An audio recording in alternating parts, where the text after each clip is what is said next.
concrètement, l'objectif de ces formations, c'est d'être des formations professionnalisantes. Comme nous l'avons dit, elles sont co-construites entre des établissements français et sénégalais, et elles sont aussi co-construites avec la participation de l'entreprise, puisque l'objectif, c'est que les étudiants qui seront inscrits puissent faire des stages, puissent bénéficier de programmes en alternance et puissent acquérir en même temps que le savoir académique un savoir-faire important dans les domaines qui sont les domaines en expansion au Sénégal et qui vont participer au développement du pays. C'est à la fois de la formation initiale, mais c'est aussi pensé pour se décliner en formation continue et en formation tout au long de la vie, parce qu'on le sait, ces secteurs d'activité, qu'on soit sur du développement durable, qu'on soit sur de l'agriculture raisonnée, qu'on soit sur des sujets de transport, d'énergie, de management des ressources en eau, etc.,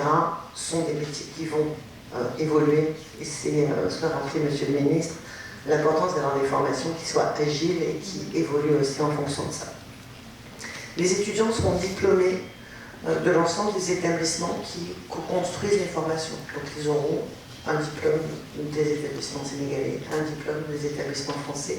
C'est de la vraie codiplomation et c'est pour ça que, évidemment, les échanges des étudiants, que ce soit des étudiants français qui viendront passer des semestres au Sénégal ou des étudiants sénégalais qui iront passer des semestres en France, se fera naturellement puisqu'on est vraiment dans une co-construction et donc dans une codiplomation. Donc il ne s'agit pas ce sont des diplômes qui à chaque fois sont reconnus comme des diplômes nationaux dans les deux pays, puisque ce sont des établissements nationaux qui les portent. Et donc c'est vraiment du double diplôme. Je ne reviendrai pas sur la question de est-ce que notre objectif est de faire en sorte que la France accueille moins d'étudiants internationaux. Je pense que c'est une question qui a vocation à être peut-être une question qui interpelle. La France a pour objectif, dans son plan Bienvenue en France, de doubler le nombre d'étudiants internationaux qui seront diplômés des établissements français. Doubler le nombre d'étudiants internationaux diplômés dans les établissements français, ça se fera en France et ça se fera dans le campus franco-sénégalais ou dans d'autres campus que nous avons déjà ouverts partout dans le monde.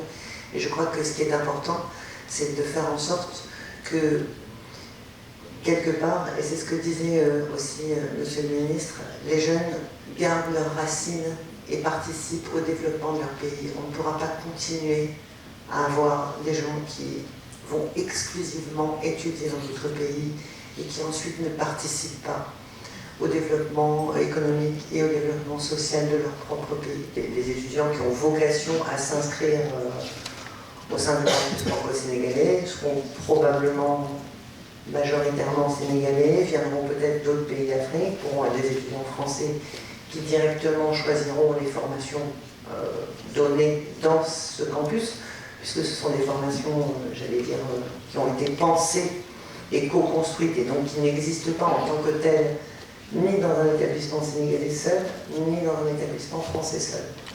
Il n'y a pas de quota particulier de ce point de vue-là. Par contre, ce qui est très important, c'est que les promotions d'étudiants puissent s'échanger et puissent se connaître. La question du coût des formations, ce sera des coûts qui seront extrêmement variables, puisqu'en fait ça dépend des établissements qui comportent les formations.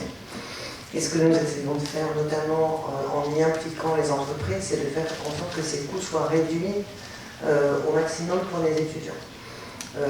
Mais si ce sont des formations qui sont produites par les établissements sénégalais ou français privés, on sera sur des coûts de formation traditionnels dans les établissements privés. Si ce sont des établissements publics, c'est des coûts traditionnels dans les établissements publics. Ce que nous avons souhaité faire, c'est mettre en place un système redistributif où les étudiants qui en ont les moyens participent en payant globalement un tiers du coût de leur formation, pour que nous puissions mettre en place des conditions d'accueil qui soient aux standards internationaux pour l'ensemble des étudiants, ceux qui payent comme ceux qui seront exonérés, et pour que nous puissions mettre en place de vrais systèmes de bourse, de façon à ce que les étudiants qui viennent en France pour étudier ne soient pas obligés de consacrer 35 heures par semaine à travailler pour subvenir à leurs besoins et donc échouent dans leurs études. C'est donc un plan complet qui a été construit.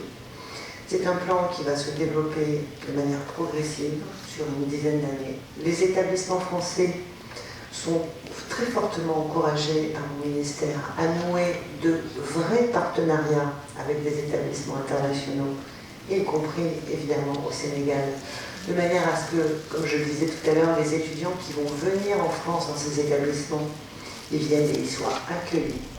Et c'est aussi extrêmement important que nous favorisions les formations qui ensuite permettent d'aller vers l'emploi. Et ça, c'est vraiment un sujet sur lequel nous serons particulièrement attentifs.